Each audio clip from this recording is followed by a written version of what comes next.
વિદ્યાર્થી મિત્રો, આપણે ધોરણ 11 એસપીસીસી એમાં ભાગ 2 બરાબર ચેપ્ટર 5 નિયમન પત્ર બરાબર એના વિશે આપણે ચર્ચા ચાલી રહી છે.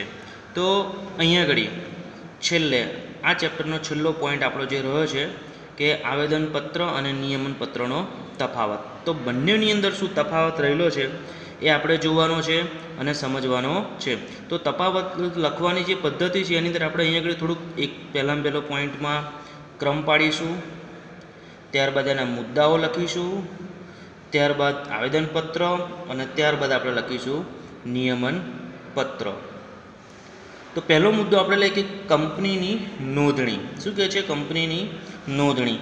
તો કંપનીની નોંધણીની અંદર પહેલો આપણે જોવાનું છે કે દરેક કંપનીએ નોંધણીનું પ્રમાણપત્ર મેળવવા આ દસ્તાવેજ બનાવવો ફરજિયાત છે. મતલબ કે દસ્તાવેજ બનાવવો ફરજિયાત છે. કયો દસ્તાવેજ? તો આવેદનપત્ર. બરાબર, આવેદનપત્ર બનાવવો કેવો છે?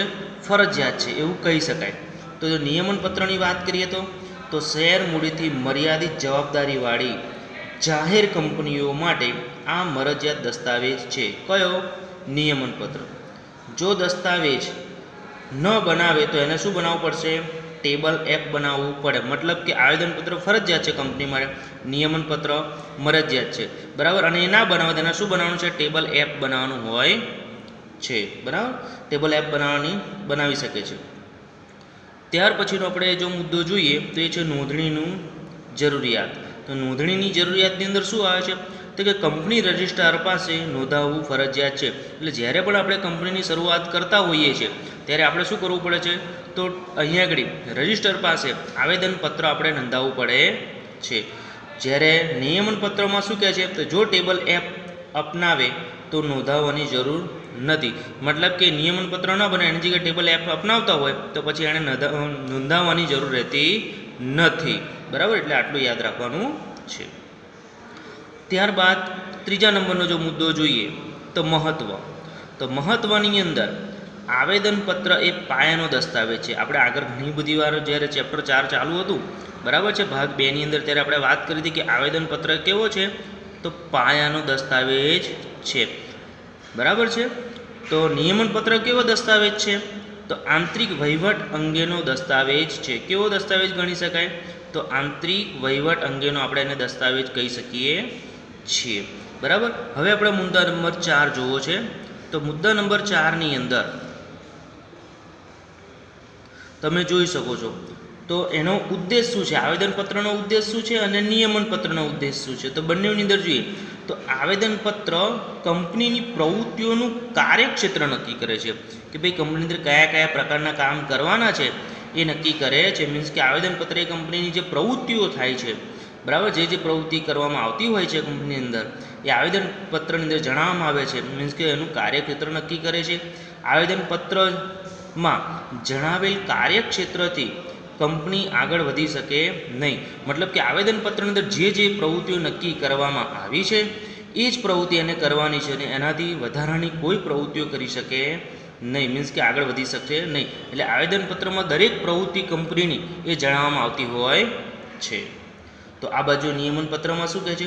તો કે કંપનીનો આંતરિક વહીવટ કેવી રીતે ચલાવવામાં આવશે તે નક્કી કરવામાં આવે છે. આપણે આગળ જોયું હતું ને કે ભાઈ આ નિયમન પત્રમાં શું છે, એનો અર્થ શું આપણે કર્યો હતો કે ભાઈ એની પ્રવૃત્તિઓ કઈ રીતે થવાની છે, આંતરિક વહીવટ કેવી રીતે ચલાવવાનો છે એના વિશે માહિતી આપવામાં આવતી હતી. એટલે કંપનીનો આંતરિક વહીવટ કેવી રીતે ચલાવવામાં આવશે તે નક્કી કરવામાં આવે છે. 5મા નંબરનો આપણે મુદ્દો જોઈએ તો ફેરફાર. શું કહે છે? ફેરફાર. મતલબ કે આવેદનપત્રમાં કેવી રીતે ફેરફાર કરી શકાય અને નિયમન પત્રમાં કેવી રીતે ફેરફાર કરી શકાય એ જોવાનું છે. તો અહીંયા આગળ આપણે જોઈએ તો આવેદનપત્રમાં સહેલાઈથી ફેરફાર થઈ શકતો નથી. બરાબર, આપણે ચેપ્ટર નંબર 4ની અંદર જોયું હતું કે એની કલમો હતી આવેદનપત્રની અને એ કલમોમાં ફેરફાર કરવા માટે, બરાબર, અને એ કલમોમાં ફેરફાર કઈ રીતે થાય છે એ પણ આપણે જોયું હતું. તો આવેદનપત્રમાં સહેલાઈથી ફેરફારો થઈ શકતા નથી. તેમાં ફેરફારો કરવા લાંબી વિધિ કરવી પડે છે. બરાબર, કારણ કે પાયાનો દસ્તાવેજ છે, મુખ્ય દસ્તાવેજ છે, એટલે એનો ફેરફાર કરવા માટે લાંબી વિધિ કરવી પડે છે જે અટપટી અને ખર્ચાળ છે. કેવી છે? અટપટી પણ છે અને પાછી ખર્ચાળ પણ છે. ખાસ ઠરાવ પસાર કરવો પડે છે. શું પસાર કરવું પડે? તો ખાસ ઠરાવ પસાર કરવો પડે છે. જરૂરી પરવાનગી લેવી પડે છે. આપણે મેં તમને વાત કરી હતી કે આવેદનપત્રમાં ફેરફાર કરવા માટે કોની પરમિશન લેવાની છે? તો કેન્દ્ર સરકારની પરમિશન લેવાની હોય છે. નામની કલમમાં જોયું હતું, બરાબર. સરનામાની કલમમાં આપણે જોયું હતું કે કેવી રીતે એની પરમિશન લેવામાં આવે છે. પછી ખાસ ઠરાવ પસાર કરવામાં આવે છે, આપણે વાત કરી હતી. એટલે ફેરફાર કરવો આવેદનપત્રમાં સહેલો નથી, બરાબર છે, સમય લાગે છે. તો ત્યારબાદ આપણે જોઈએ નિયમનપત્રમાં ફેરફાર કેવી રીતે કરી શકાય. તો નિયમનપત્રમાં સહેલાઈથી ફેરફાર થઈ શકે છે. શેર હોલ્ડરોની સામાન્ય સભામાં ખાસ ઠરાવ પસાર કરી ફેરફાર કરવામાં આવે છે. મતલબ કે નિયમનપત્રમાં ફેરફાર સહેલાઈથી થઈ શકશે, બરાબર છે. પણ ફેરફાર કેવી રીતે થઈ શકે છે? તો સામાન્ય શેર હોલ્ડરોની જે સામાન્ય સભા હોય છે, બરાબર, સામાન્ય સભાની અંદર ખાસ ઠરાવ પસાર કરવાનો, બરાબર, અને પસાર કર્યા પછી ફેરફાર કરી શકાય છે, મીન્સ કે ફેરફાર કરવામાં આવે છે. અને ખાસ કિસ્સામાં જો જોઈએ તો ટ્રિબ્યુનલની પરવાનગી લેવી પડે છે. કોઈ એવો કિસ્સો હોય તો એની અંદર તમારે ટ્રિબ્યુનલની, બરાબર, પરમિશન લેવી પડશે. ત્યાર પછી તમે અંદર સુધારો વધારો કરી શકશો. એટલે ફેરફાર બંનેમાં થઈ શકે છે, પણ આવેદનપત્રમાં ફેરફાર સહેલાઈથી થતો નથી, જ્યારે નિયમનપત્રમાં ફેરફાર સહેલાઈથી થઈ શકે છે, બરાબર. એટલે આ પણ એક ડિફરન્સ છે. ત્યારબાદ આપણે વાત કરીએ 6થા નંબરની મુદ્દાની કે સત્તાની મર્યાદાઓ. તો સત્તાની મર્યાદાઓ આવેદનપત્ર અને નિયમનપત્રમાં કેવી છે? તો આવેદનપત્રમાં નક્કી કરેલા ઉદ્દેશોની બહાર જઈને કંપની કોઈ કાર્ય કરી શકે નહીં, બરાબર. એટલે આવેદનપત્રમાં જે કામકાજ નક્કી કર્યું હોય, બરાબર, એના જે ઉદ્દેશો નક્કી કર્યા છે એ ઉદ્દેશોની બહાર જઈને કામ કરી શકાશે નહીં, મતલબ કે કાર્ય થઈ શકશે નહીં. જો કોઈ કાર્ય કરવામાં આવેલ હોય તો કંપનીના સભ્યો પણ તેને મંજૂર કરી શકે નહીં. અને છતાં જો કોઈ કામ કરી નાખ્યું હોય, બરાબર, અથવા એવા કાર્યો કર્યા હોય, ઉદ્દેશોની બહાર જઈને કામ કર્યા હોય, તો કંપનીના જે સભ્યો છે એ એને મંજૂરી આપી શકતા નથી. અને આવા કાર્યને સત્તા બહારના કાર્યો કહેવામાં આવે છે. ટૂંકો પ્રશ્ન પૂછવો હોય તો સત્તા બહારના કાર્યો કોને કહેવાય છે? બરાબર છે. તો આવા કાર્યને કેવા કાર્યો કહેવાય? સત્તા બહારના કાર્યો કહેવાય. કેવા કાર્યો? તો આવેદનપત્રમાં નક્કી કરેલા ઉદ્દેશોની બહાર જઈને કંપની કોઈ કાર્ય કરી શકે નહીં. અને જો કોઈ કાર્ય કરવામાં આવેલ હોય તો કંપનીના સભ્યો પણ તેને મંજૂર કરી શકે નહીં. અને આવા કાર્યને સત્તા બહારના કાર્યો કહેવાય છે. એટલે તમારે યાદ રાખવાનું છે, બરાબર છે, કે સત્તાની મર્યાદાનો પોઈન્ટમાં ટોપિકમાં આપણે શું લખવાનું છે? તો કે ભાઈ અહીંયા આગળ આવેદનપત્રમાં જે હેતુઓ નક્કી કરવામાં આવ્યા છે, જે ઉદ્દેશો નક્કી કરવામાં છે, એની બહાર જઈને કોઈ કામ કરવાનું નથી. અને જો કરવામાં આવે તો એ સત્તા બહારનું કાર્ય કહેવાય છે. બીજું કે અહીંયા આગળ કંપનીના સભ્યો જે છે એ પણ એની મંજૂરી આપતા નથી. તો આનાથી ટોટલી વિરોધી. તો નિયમનપત્રની મર્યાદામાં બહાર કોઈ કાર્ય કરવામાં આવે તો કંપનીના જે સભ્યો છે એ તેને શું કરે છે? મંજૂરી આપે છે. જ્યારે અહીંયા આગળ શું હતું? મંજૂરી નહીં મળતી, મીન્સ કે મંજૂરી મળતી નથી. અહીંયા મંજૂરી મળે છે, અહીંયા મંજૂરી મળતી નથી. એટલે સત્તા બહારના જ્યારે કામ કરવામાં આવે ત્યારે કંપનીના સભ્યો આને મંજૂરી આપતા નથી, જ્યારે અહીંયા આગળ કંપનીના સભ્યોને મંજૂરી આપે છે. હવે સંબંધ વાત કરીએ કે સંબંધ કેવો છે? તો આવેદનપત્ર બાહ્ય જગત એટલે કે બહારની વ્યક્તિ અને જાહેર જનતા સાથે સંબંધ ધરાવે છે. તો આવેદનપત્ર કોની સાથે સંબંધ ધરાવે છે? તો આવેદનપત્ર બાહ્ય જગત એટલે બહારની વ્યક્તિ અને જાહેર જનતા સાથે સંબંધ ધરાવે છે. એટલે આવેદનપત્ર આપણને ખબર છે કે મુખ્ય અને પાયાનો દસ્તાવેજ છે. નિયમનપત્રની કંપની અને તેના સભ્યો વચ્ચે આંતરિક સંબંધનું નિયમન થાય છે. હવે નિયમનપત્રમાં શું હોય કે ખાલી કંપની અને એના જે બરાબર, અને એના જે સભ્યો છે, કંપનીના સભ્યો અને તેના સભ્યો વચ્ચે આંતરિક સંબંધનું નિયમન થાય છે. જ્યારે આવેદનપત્ર તો બહારની વ્યક્તિઓ સાથે પણ સંબંધ ધરાવે છે, જ્યારે નિયમનપત્ર શું કરે છે કે કંપનીના સભ્યો સાથે, કંપની અને કંપનીના જે સભ્યો છે, બરાબર, આંતરિક વહીવટ માટેના એની સાથે સંબંધ ધરાવે છે અને એમના નીતિ નિયમો નક્કી કરે છે. સર્વોપરિતા બંનેમાંથી કોની વધારે છે? જનરલી જે પાયાનો દસ્તાવેજ હોય એનું જોઈએ. એટલે સર્વોપરિતા આવેદનપત્ર નિયમનપત્રને આધીન નથી, મતલબ કે આવેદનપત્રમાં જે છે એ મુખ્ય ગણાય, બરાબર. એટલે સર્વોપરિતા સૌથી વધારે શ્રેષ્ઠ કોણ ગણાશે આની અંદર? તો આવેદનપત્ર. આવેદનપત્ર એ નિયમનપત્રને આધીન નથી. જ્યારે નિયમનપત્ર એ આવેદનપત્રને આધીન છે, બરાબર. આવેદનપત્ર વિરુદ્ધ કોઈ જોગવાઈઓ નિયમનપત્રમાં હોય તો તે જોગવાઈ રદબાતલ ગણાય છે, બરાબર. શું કહે છે? નિયમનપત્રમાં આવેદનપત્રને આધીન છે અને આવેદનપત્ર વિરુદ્ધ કોઈ જોગવાઈઓ નિયમનપત્રમાં હોય તો તે જોગવાઈઓ કેવી ગણાશે? રદબાતલ ગણવામાં આવે છે, બરાબર છે. એટલે એનો મતલબ એવો થાય છે કે મુખ્ય જો કોઈ ગણીએ આપણે તો એ સર્વોપરિતા આવેદનપત્રની છે. કોની છે?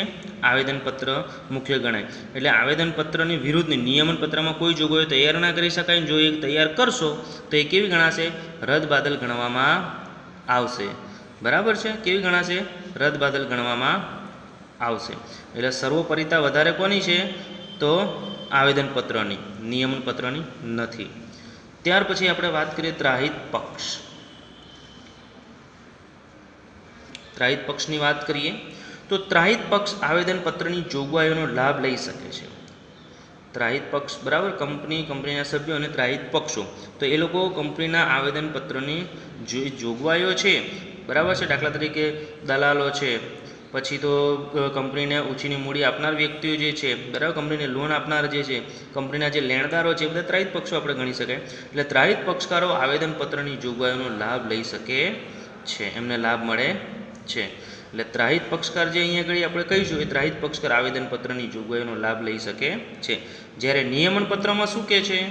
તો નિયમનપત્રની અંદર ત્રાહિત પક્ષને નિયમનપત્રની જોગવાઈઓનો લાભ મળી શકે નહીં, કારણ કે નિયમનપત્ર એ આંતરિક વહીવટ માટેનો છે, એટલા માટે, બરાબર, એને લાભ મળી શકે નહીં. એટલે ત્રાહિત પક્ષ મતલબ કે ત્રાહિત પક્ષના આવેદનપત્રની જોગવાઈનો લાભ મળે છે, જ્યારે અહીંયા આગળ લાભ મળતો નથી. એટલે તમે આવું ટીક કરી શકો, લાભ લઈ શકે છે, લાભ મળી શકે નહીં. એટલે તમે આટલામાં જ નક્કી કરી શકો છો, મીન્સ કે ત્રાહિત પક્ષકાર, તો ત્રાહિત પક્ષકાર આવેદનપત્રની જોગવાઈનો લાભ લઈ શકે છે, જ્યારે અહીંયા આગળ ત્રાહિત પક્ષના નિયમનપત્રની જોગવાઈનો લાભ મળે તો નથી, બરાબર છે, મીન્સ કે મેળવી શકતા નથી. આગળનો મુદ્દો જોઈએ. હવે છે વિગતો. તો આવેદનપત્રની અંદર કઈ કઈ વિગતો હોય છે? આવેદનપત્રની અંદર કઈ કઈ કલમો હોય છે? કેટલી કલમો હોય છે? એ જોવાનું છે. તો આવેદનપત્રની અંદર આપણે જે ચેપ્ટર 4 શીખ્યા હતા, બરાબર છે, બીજા ભાગની અંદર, એમાં કઈ કઈ કલમો હતી? તો આવેદનપત્રમાં કુલ 6 કલમો હોય છે. કેટલી કલમો હોય છે? 6 કલમો. કઈ કઈ કલમો હતી? તો નામની કલમ, રજિસ્ટર ઓફિસની કલમ, ઉદ્દેશની કલમ, મૂડીની કલમ, જવાબદારીની કલમ અને સ્થાપનાની કલમ. આ 6 કલમો વિશે જોયું હતું. તો પછી નિયમનપત્રમાં કઈ કઈ બાબતો આવતી હતી? તો નિયમનપત્રમાં શેર મૂડી, તેના પ્રકારો, શેર ફેરબદલી, જપ્તી, સંચાલક મંડળ, સભા સંચાલન, હિસાબો, મતાધિકાર વગેરે અંગેની જોગવાઈઓનો સમાવેશ કરવામાં આવે છે. એટલે એવું પૂછાય કે ભાઈ કઈ કઈ વસ્તુની જોગવાઈઓ હોય છે? તો આવેદનપત્રની વાત કરીએ તો કલમો આવે છે, જ્યારે નિયમનપત્રની અંદર, તો નિયમનપત્રની અંદર શેર મૂડી કેટલી છે, તેના પ્રકારો કયા છે, શેર ફેરબદલી કેવી રીતે કરવાની છે, બરાબર, શેર જપ્તી કઈ રીતે કરવાની છે, સંચાલક મંડળ કોણ છે, સભા સંચાલન કોણ કરશે, બરાબર, હિસાબો કેવી રીતે રાખવાના છે, સંચાલક મંડળની અંદર શેર હોલ્ડરોનો જે સભા થતો એની અંદર મતાધિકાર કેવી રીતે કરવાનો છે, વગેરે જોગવાઈઓ કરવામાં આવતી હોય છે, બરાબર છે. એટલે કઈ કઈ બાબતો જે છે એ આપણે જોવાનું છે. તો વિદ્યાર્થી મિત્રો, અહીંયા આગળ આવેદનપત્ર અને નિયમનપત્ર વચ્ચેની જે તફાવત છે એ તફાવતની અંદર તમારે જ્યારે પણ તફાવત તૈયાર કરો છો ત્યારે મુદ્દાઓ યાદ રાખવાના છે. તો બંનેઓના તફાવત માટે આપણે 10 મુદ્દાઓ જોયા. તો કયા કયા 10 મુદ્દાઓ હતા? તો કંપનીની નોંધણી, નોંધણીની જરૂરિયાત, એનું મહત્ત્વ, ઉદ્દેશ, ફેરફારો, સત્તાની મર્યાદા, સંબંધ, સર્વોપરિતા, ત્રાહિત પક્ષ અને વિગત. તો આ રીતે 10 મુદ્દાઓ જ્યારે તમે કમ્પ્લીટ કરો છો ત્યારે તમે એને વ્યવસ્થિત તફાવતમાં દર્શાવી શકો છો. તો અહીંયા આગળ આપણું આ ચેપ્ટર નંબર 5 નિયમનપત્ર આપણે અહીંયા આગળ બીજા વિભાગનું જે છે, બરાબર, એ પૂર્ણ કરીએ છીએ. આભાર વિદ્યાર્થી મિત્રો.